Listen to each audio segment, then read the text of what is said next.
Je m'appelle Bruno Dubarry, je suis président de l'association Le Vélo Vert qui est partenaire sur le projet Aptae OI. Le thème de la capsule, c'est les dégâts liés aux ravageurs et aux maladies. Il y a un certain nombre de problèmes qu'on peut rencontrer sur des parcelles agricoles qui sont de plusieurs natures potentiellement. Il peut y avoir des insectes, il peut y avoir des parasites, des animaux. Il peut y avoir aussi des champignons, des choses qu'on ne voit pas nécessairement à l'œil nu. Par rapport à ça, il y a un ensemble de solutions qui sont mises en place, un ensemble de pratiques agroécologiques. Dans cette capsule, nous allons voir 3 pratiques agroécologiques en particulier: îlots de biodiversité, rotation de culture et plantes de service.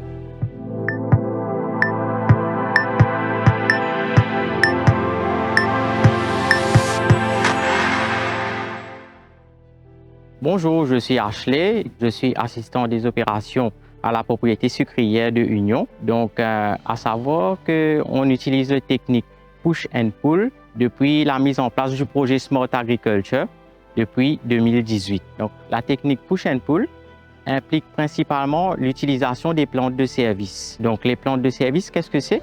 Ce sont des espèces végétaux qu'on cultive plutôt dans un agroécosystème qui aide à l'agroécosystème à mieux fonctionner. La culture qu'on utilise, les plantes de service à catégorie pull, sont la courge butternut. Principalement, la plante de service qu'on utilise est la chlorhodendron. Elle a pour caractéristique d'attirer la mouche des fruits, donc qui est le principal ravageur qui nous affecte dans notre production de la courge butternut. Donc, ce qu'on fait, nous, on attache une sorte de trappe à mouche de fruits. On met un produit qui est commercialisé, qui est à base de déchets agroalimentaires avec un peu d'acétique acide dedans. Donc, la mouche des fruits, elle se retrouve attirée par le chlorhodendron. En plus de ça, il y a le piège qui l'attire encore. Donc, la mouche des fruits entre dans le piège, il se retrouve coincé et par la suite, il boit le produit et il meurt. Dans ma culture de poivrons, j'utilise 2 plantes de service, en l'occurrence la citronnelle et la coriandre, qui ont pour la caractéristique de push les ravageurs, donc de pousser, de repulser les ravageurs. À savoir, la coriandre, il dégage un arôme qui repulse les thrips. Et la citronnelle aussi a pour caractéristique de dégager un arôme qui repulse de nombreux insectes qui affectent nos cultures de poivrons. Donc, les avantages que m'offrent les plantes de service, c'est que ça m'a permis de diminuer conséquemment, en l'occurrence entre 40 et 50% de mes apports en termes de produits phytosanitaires dans la courge butternut concernant la mouche des fruits. Donc, les désavantages de la technique push and pull, donc les plantes de service, tout comme tout autre arbre, ils demandent de l'entretien. Donc, on ne peut pas laisser tel quel parce qu'après quelques temps, ça devient envahissant et ça devient ingérable. Donc, ça demande un petit peu d'entretien. Dans mon cas, je fais des entretiens chaque 3 ou 4 mois dans mes évives. Et un autre désavantage que je trouve, c'est qu'à Maurice, comme tout pays tropical, on fait face à des intempéries. En l'occurrence, à l'île Maurice, c'est les cyclones. Et les plantes de service, ça prend un peu de temps à s'établir aussi. Donc, il faut être patient et ça demande un petit peu de la main-d'œuvre pour l'entretien et l'implémentation. La rotation des cultures, c'est tout simplement de changer de catégorie de légumes dans une parcelle déterminée. Chaque culture puise les nutriments dans le sol différemment. Donc, pour ne pas appauvrir le sol, donc, il faut pratiquer la rotation de culture. Après 3 cycles de laitue, on change de culture, on vient mettre un cycle de patates douces et après un cycle de patates douces, on rechange de culture, on met un cycle de maïs. Les avantages, c'est que principalement, ça augmente le rendement dans le temps. Ça aide aussi à stabiliser la structure du sol et ça aide aussi à combattre les mauvaises herbes. Un autre avantage de la rotation de culture, c'est que ça permet de casser l'établissement des bioagresseurs et des maladies qui sont établies si on ne change pas de culture. Les désavantages, c'est que ça demande tout d'abord une certaine connaissance. Quelle culture mettre après quoi? Donc, il faut faire des recherches, il faut mettre la bonne culture au temps adéquat. Un autre désavantage de la rotation de culture, c'est que la culture qui est principalement cultivée ne peut ne pas avoir le même rendement que la culture précédente.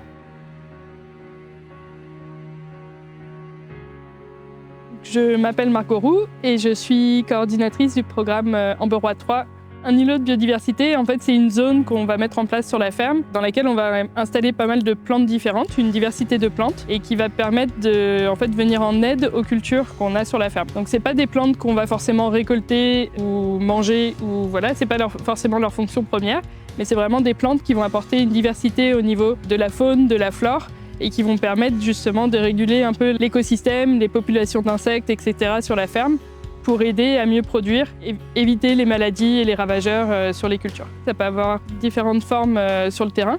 Et chez nous, en fait, ce qu'on met en place, c'est surtout sous forme de haies. On va mettre différents types de plantes. Ça peut être par exemple des plantes aromatiques, donc toutes les plantes qui sont de la famille, par exemple des Lamiacées, donc tout ce qui est basilic, thym, origan, tout ce genre de choses. Là, on va essayer de mettre des arbustes et des arbres qui sont plutôt endémiques, natifs, indigènes. Pour certains, avoir d'autres fonctions qui peuvent par exemple être soit mellifères, donc avoir des fleurs et permettre de favoriser la pollinisation, qui peuvent permettre de produire des fruits. On a des arbres fruitiers aussi dans la haie.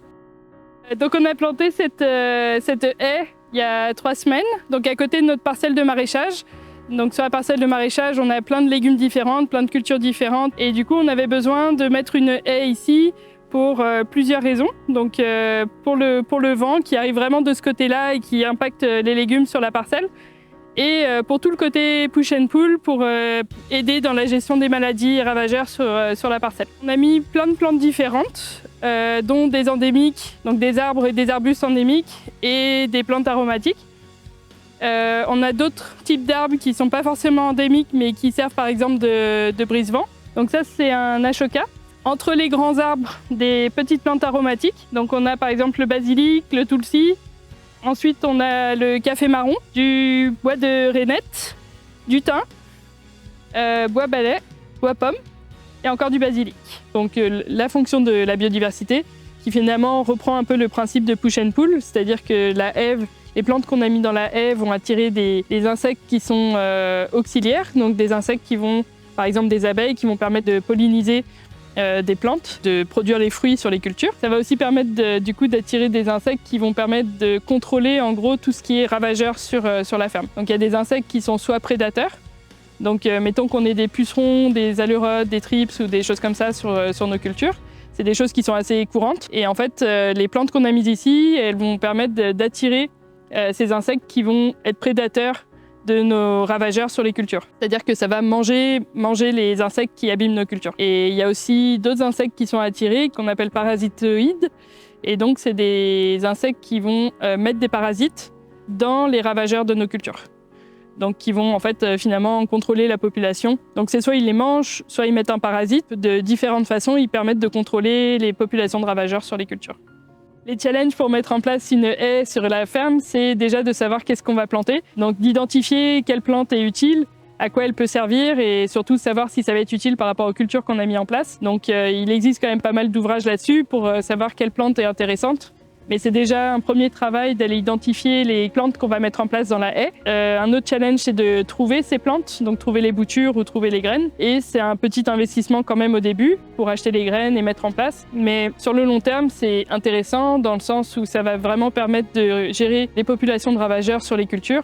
Et donc, on passe moins de temps sur les cultures à devoir gérer ces ravageurs, donc avec des équipements, des intrants, de la main-d'œuvre.